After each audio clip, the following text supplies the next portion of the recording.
Okay, here's a diagram of my motherboard highlighting the PCIe X1 slot that I'm going to plug my new USB 3 card into.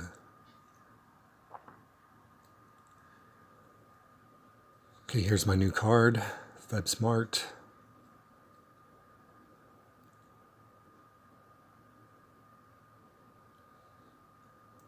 Came with an extra faceplate. Here's the card itself, 2 USB 3 ports.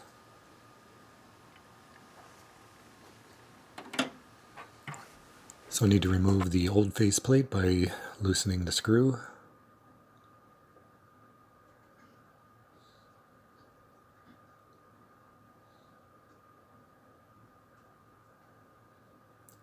Now plug the new card in.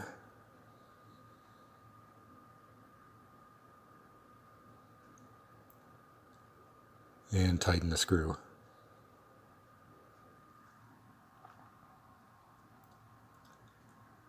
Okay, next I need to turn on the computer and plug in my thumb drive.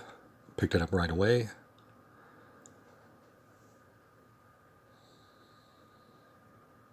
Good to go.